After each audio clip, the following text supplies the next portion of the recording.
Good evening and welcome to another installment of the New York Minute Sports Show. The Yankees lose to the Guardians, but is Aaron Judge going to be out for a long time? It's New York Minute Sports. It's New York Sports for New York Nuts. Don't forget to like. Don't forget to subscribe. Let's go! It's New York Minute Sports. Well, there you have it, folks. Welcome to another installment of the New York Minute Sports Show. Don't forget to like, don't forget to subscribe, and don't forget to visit the New York Nuts merch store. That's the blue line underneath the video. Well, the Yankees lose 9-4 tonight to the Guardians, and the Guardians are a pretty decent team. They're 35-27, and the Yankees had something very funky happen tonight. Cam Schlittler had a bad outing. Yeah, I'll repeat. Cam Schlittler had a bad outing. And you know you're an amazing pitcher when it's a big story when you only give up 4 runs. And that's exactly what Cam Schlittler did tonight. Received a loss. 4 innings pitched, 5 hits, 4 earned runs, 3 strikeouts, and no walks. He just didn't have it tonight. And you know what? This is a good thing in my eyes. And I'll explain. If you've ever waited tables before and you're training somebody, they're like, oh, I hope I don't spill a tray of drinks. It's like, no, I kind of hope you do. Why? So you get it out of your system. Theoretically, this is the worst start of Cam Schlittler's career, and it's big news that he gave up 4 runs and only pitched 4 innings tonight. So I'm glad that Cam Schlittler could get this bad pancake out of the way and move on. And now let's see how he responds to not being Superman. Let's see how he responds in his next outing, and I'm sure it's going to be great. Another thing, though, is did the Guardians figure something out about Cam Schlittler? That's something to keep your eye on. Next time Cam Schlittler faces the Guardians this year, I want you to keep an eye on to see how they face him, because maybe they got a little secret sauce on Cam Schlittler. Maybe he's tipping his pitches a little bit. What do you think about Cam Schlittler's performance? Let us know in the comments below. Also, we got big news on Aaron Judge today. Went to go see a specialist, okay? Had a bruise on his rib, a bone bruise, and now that's causing shoulder inflammation and shoulder pain. So he had the day off today, and he had to go see the specialist. And us, the New York Nuts in the comments section, and everybody that watches this show was in agreement. Something was up with Aaron Judge. We just couldn't put his finger on it. I said, the man needs time off. Let him put those size 21s up on a love sofa for a little bit. Take a couple of games off. But you know that Aaron Judge needs to be saved from himself on this team, because I think Aaron Boone has to hold ropes back like King Kong going up the Empire State Building to keep Aaron Judge out of the lineup. Now, Aaron Boone said in an interview today he's going to go see the specialist. This is a preemptive thing. They don't think it's become a sustained issue and that Aaron Judge is going to be fine. But this just leads to the discussion. You know, Aaron Judge has had some problems in his career. Remember the fence out in L.A., and prior to that, he did have some injury concerns. Now that he's at 35 years of age, we don't want the injuries to start stacking up with Aaron Judge. So I know this is only a small blip in the radar, but we all saw it as Yankee fans. Something was up with Aaron Judge, and it definitely wasn't because he's not elite anymore. The man plays hurt and doesn't make a peep about it. What I think happened is when he makes those diving catches in the outfield, it was 3 weeks ago, he winced in the outfield after a diving catch, probably got the bruise on his rib. This is why Aaron Judge needs to be saved from himself. And I've said this before. Aaron, you got to take it easy in right field, bro. You got to stop stealing bags after the 7th inning. And if you see you have to dive for a ball, don't dive for it. I'd rather somebody get a single than Aaron Judge diving for balls in right field. He's not a spring chicken anymore. And I think that the move to DH needs to happen sooner than later. I know that can't happen with Giancarlo Stanton being in the lineup, and we need his bat. And it's kind of weird how Giancarlo Stanton right now is revving up his rehab and Aaron Judge is seeing a specialist. It always seems like they were two passing ships in the night. When Aaron Judge would go down, Giancarlo Stanton would throw the team on his back. So say your prayers, eat your vitamins for Aaron Judge's quick recovery, because I've said it before. I've never seen a team more affected by a positional player than Aaron Judge in Yankee history. Derek Jeter, great guy, clutch dude. But when Aaron Judge doesn't hit, the Yankees don't hit. When Derek Jeter, the rare times he would go 0 for 4, the rest of the team would pick him up. Aaron Judge is on the back of a milk carton. Usually the rest of the New York Yankees are in the back of a milk carton, and it makes sense. He's the motivational captain. He's the spiritual captain on that team, and he's the leader. And he thinks that when people come to the stadium, they should see Aaron Judge. When you spend money on a ticket, Aaron Judge should not be out of the lineup, but the Yankees got to save him from himself. What do you think about Aaron Judge and the whole situation? Is he going to be out longer than we expect? Do you think the Yankees aren't letting on to the severity of the injury and not telling us the full story? Or Aaron Judge will be back, just needs some time off? You know how the Yankees have a history of mismanaging injuries. Remember Rizzo's concussion? They just let Anthony Volpe play with a torn labrum in his shoulder for the better part of 158 games last year. So I know Aaron Judge can kind of call his own shots, but I wish that sometimes players would listen to the franchise and listen to their bodies instead of going out there and playing hurt, because sometimes you can hurt the team more by playing hurt. Now, there was some news, and guess who's making the news on the Yankees again? And it's not for his hitting. He has been better in his defense, but it's Jazz Chisholm was on the Jimmy Fallon show. And I see him on the Jimmy Fallon show. Don't think twice about it. And now the Cleveland Guardians announcer had something funny to say, and he's stealing my material. I think I might have to sue him for copyright and my stand-up material, because he goes, "Oh, Jazz Chisholm, why was he on the Fallon show? He's only hitting 239. Hey, that's my thing. That's what I say to Jazz. That's why Jazz messages me on Instagram when I'm trying to take a nap or rewatching The Sopranos. My new best friend, Jazz Chisholm, wants me to break down his ejection. I thought you'd never ask.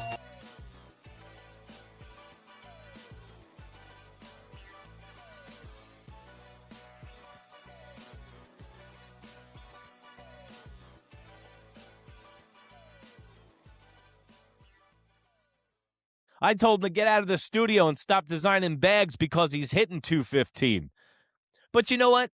A lot of people also had a problem with what he said to Fallon when Fallon asked him, who's a Yankee fan, if the Yankees are going to win the World Series. And what did Jazz Chisholm say? He goes, yeah, we're going to win the World Series. You know, this is on the heels of the 50-50 prediction.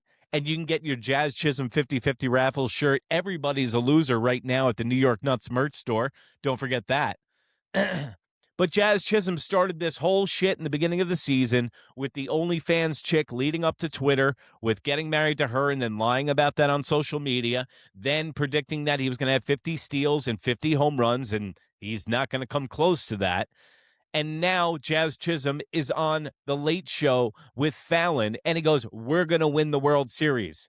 I'm not going to kill Jazz for this one. What do you want him to say? Do you want him to say no?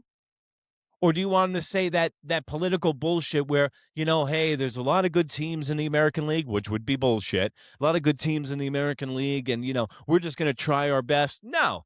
I like the fact that Jazz goes, no, we're going to win the World Series. Puts pressure on the team, and I think it's good pressure, because Jazz Chisholm is saying what all the fans feel. And what we haven't had since 2009 is a World Series ring. And then for the Yankees organization, that should be blasphemous. That should be egg on your face that we haven't won a championship in that long. Listen, I know it's hard to win rings in baseball, and there's a lot more parity than there was when the Yankees were winning all their rings. But this is the mentality you have to have. Jazz Chisholm has turned it around in the last month of baseball. It just so happens every time he looks like Simon Phoenix from Demolition Man on Fallon last night, and he's a lightning rod, bro. He gets attention, and usually all eyes on me. He's like Tupac, all wearing the leather jacket with the glasses, all eyes on Jazz, and he usually sticks his foot squarely in his mouth. But on this one, I give him a break. And by the way, that's just haterade from the Guardians announcer. He wishes he was on Fallon. And it's cool that Jazz is on Fallon. You know what? He's a big star with the younger Yankee fans, and they like his swag. They like the way that he approaches the game. And you know what? I got to give him credit. He plays it with fun, and he plays it like a kid. And at the end of the day, it is a kid's game, but he has his head strictly up his ass, and he drives me absolutely batshit crazy. And if he talked 70% less of the time and swung 70% less, he would be very successful. But big news coming out of Yankee land, and we saw it on full display tonight. Yankees had a close game until what happened? None other than your boy, Duval.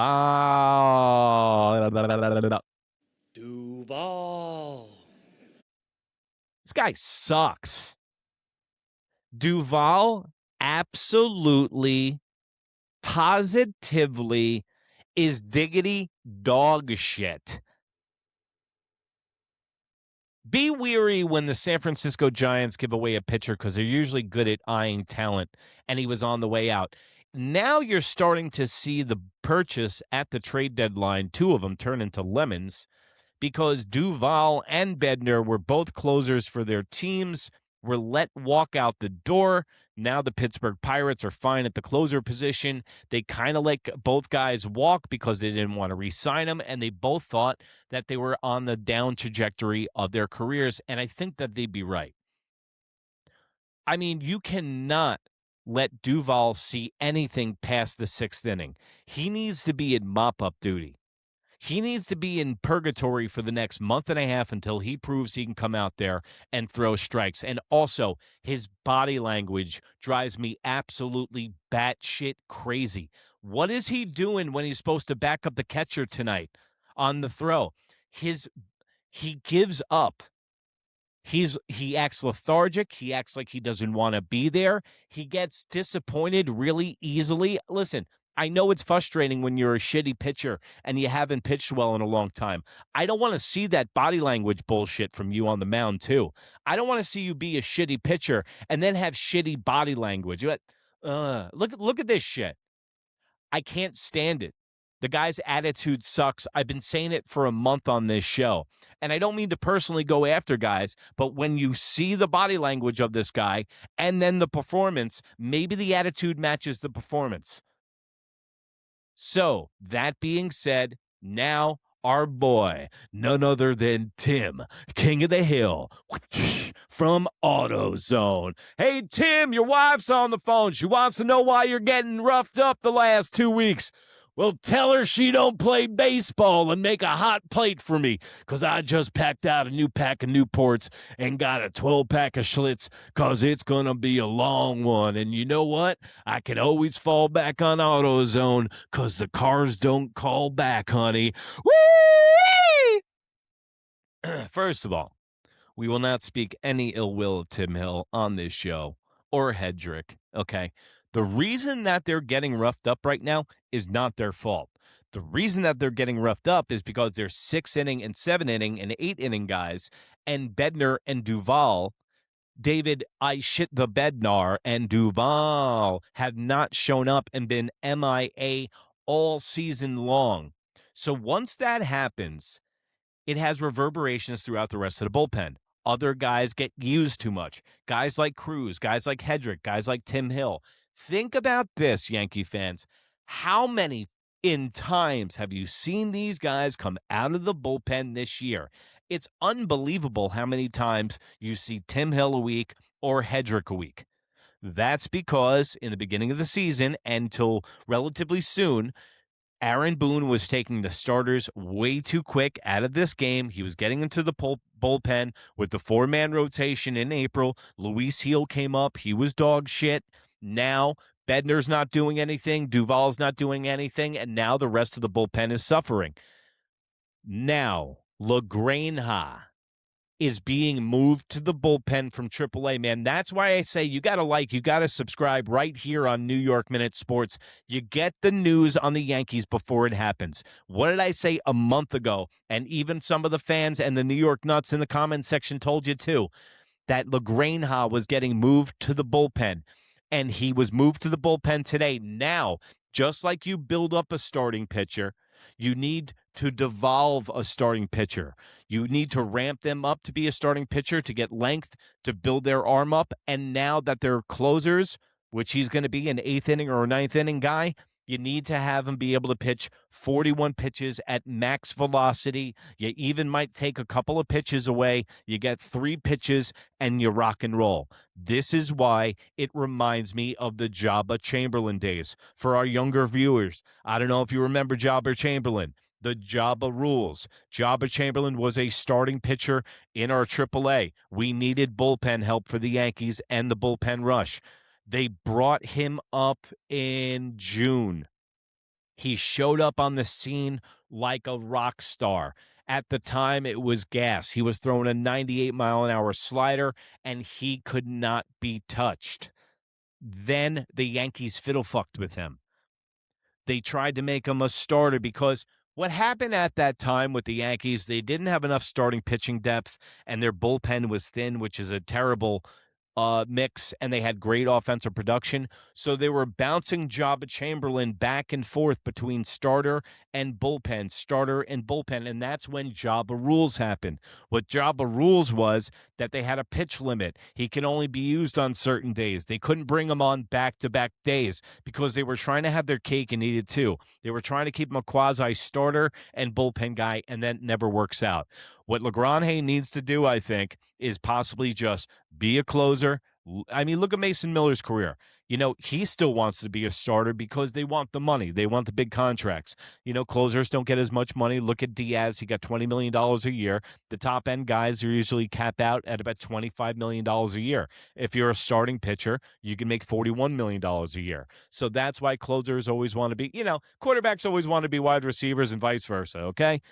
So, that being said, you got to be excited about LaGrange going into the bullpen. Hopefully this transition works. They can devolve him out of a starter. And another thing that makes this a possibility is that they were talking about it on the broadcast today, that Clark Schmidt is already back to rehabbing. He's not throwing or anything, but he is starting baseball activities, and that's a really good sign. Remember, Clark Schmidt was pitching very well before he went out on injury. And, he could be a bullpen guy. Let's think about this for a second. A little thought experiment. Clark Schmidt comes back from TJ maybe this year in August. Instead of ramping him up to a starter, which the Yankees are plentiful at right now, maybe you only bring him up to 45 pitches and you make him a middle relief guy. So instead, you can have another bullpen guy out of the people that you already have in-house. Like I told you, the trade deadline's going to be thin. Another thing that's positive, Cole was talking about the starting rotation and his return back. Of course, Cole is not happy with his return. He says there's definitely things that he can improve on. What he can improve on at his age and what he's been doing, I have no idea, but he's a perfectionist. One of the greatest things that he said was that the starting rotation on this team is a very close-knit group. We learn something every single day from each other when they come into the bullpen. And the thing about this is it's not some hyperbole on the back of a Wheaties box bullshit. Cole actually means this stuff. And I've said, with Cole being an influence on Cam Schlittler, that is so indispensable. That's going to pass the torch on the Yankee way, and that's the way that tradition continues for the New York Yankees. Actually means this stuff.